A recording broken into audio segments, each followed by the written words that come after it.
আমার নাম মোহাম্মদ এনামুল হক। আমার বাড়ি ১ নং রহিমপুর ইউনিয়ন পরিষদ, ১ নং ওয়ার্ড কালেঙ্গা। আমার জেলা হচ্ছে মৌলভীবাজার, আমার উপজেলা কমলগঞ্জ। আমি বিগত ১ বছর ধরে কম্বোডিয়া আছি দালালের খপ্পরে। তো ১ বছরের মধ্যে তার সাথে আমার কথা ছিল কোম্পানির ভিসা নিয়ে। কিন্তু সে আমাকে কোম্পানির ভিসা দেয়নি। মূলত এই দেশে কোনো কোম্পানিই নেই। তো আমি ফ্রি ভিসায় বিগত সময় কাজ-কাম করেছি। আমি অনেকবার অভিযোগ করেছি কিন্তু আমার অভিযোগের কোনো ফলাফল পাইনি। তাই আমি আজকে সোশ্যাল মিডিয়ার মাধ্যমে আসতে বাধ্য হয়েছি।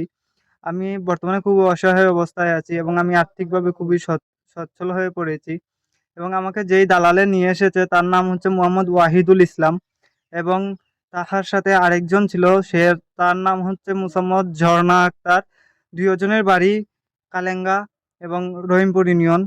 আমি আজকে সোশ্যাল মিডিয়ার মাধ্যমে সকলের কাছে আবেদন জানাচ্ছি যেন এই দালাল চক্রকে দ্রুত আইনের আওতায় আনা হয় এবং আমাদের কমলগঞ্জ শ্রীমঙ্গল উপজেলার আসন্ন সংসদ সদস্য জনাব মোহাম্মদ হাজী মুজিবুর রহমান চৌধুরী সাহেব মুজিব উরফে স্বর্ণ মুজিব সাহেবকে সবিনয় অনুরোধ জানাচ্ছি যেন এর একটা সুস্থ পদক্ষেপ নেওয়া হয় এবং আমাকে সুস্থভাবে দেশে ফিরিয়ে নেওয়া হয়। আমি তাদের বিপক্ষে ফেসবুকে লেখালেখি করলে তারা আমাকে অপহরণের হুমকি এবং পাসপোর্ট ব্লক সহ এয়ারপোর্টে হেনস্থা করার মতো হুমকি দিয়ে থাকে এবং কি আমি তাদের বিরুদ্ধে কিছু বললে তারা আমার পারিবারিককে দিক দেখে তারা আমাকে চাপ সৃষ্টি করে। এজন্য আমি আজকে সোশ্যাল মিডিয়াতে এসেছি।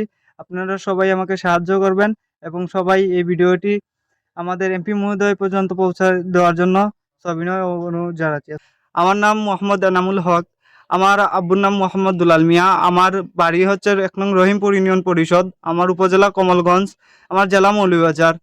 আমাকে দালাল চক্র ওয়াহিদুল ইসলাম সে আমাকে এই কম্বোডিয়া এনেছে এবং তাহারই বড় বোন ঝর্ণা আক্তার, তারা ২ জন মিলে আমাকে এই কম্বোডিয়া এনে আজকে এই বিপদগ্রস্তের মধ্যে ফেলে রেখেছে এবং কি তারা আমাকে অপহরণের হুমকি দিচ্ছে। আমি আজকে সাংবাদিক ভাই বোনদের মাধ্যমে এবং দেশবাসীর কাছে বলতে চাই, আমাদের কমলগঞ্জ শ্রীমঙ্গল উপজেলার মাননীয় সংসদ সদস্য মোহাম্মদ হাজী মুজিবুর রহমান চৌধুরী উরুফে স্বর্ণ মুজিব সাহেবকে সবিনয় অনুরোধ জানাচ্ছি যেন আমাকে সুস্থ সবলভাবে বাংলাদেশে ফিরিয়ে নেওয়া হয়, কারণ ওরা আমাকে প্রতিনিয়ত অপহরণের হুমকি দিয়ে যাচ্ছে।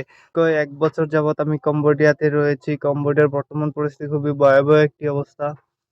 জেলা প্রশাসকের দৃষ্টি আকর্ষণ করছি এই দালাল চক্রের হাত থেকে আমাকে উদ্ধার করার জন্য এবং কি কমলগঞ্জ থানা ইনচার্জের মাধ্যমে আমি দেশে ফিরতে চাই এবং কি একটা মানুষ যখন তার পিঠ দেয়ালে ঠেকে যায় তখনই সেই মানুষটা সোশ্যাল মিডিয়াতে আসতে বাধ্য হয় এবং কি যখন মানুষের আর কোনো উপায় থাকে না তখনই সোশ্যাল মিডিয়ার মাধ্যমে দেশ ও দেশের জনগণের কাছে বিচার দিতে বাধ্য হয়। আমি আজকে সেই রকম একটা পরিস্থিতিতে পড়ে গেছি। আপনাদের সকলের কাছে আমি জানাতে চাই যেন আপনারা সকলে আমাকে একটু সহায়তা করুন এবং আমার দিকে একটু নজর দিয়ে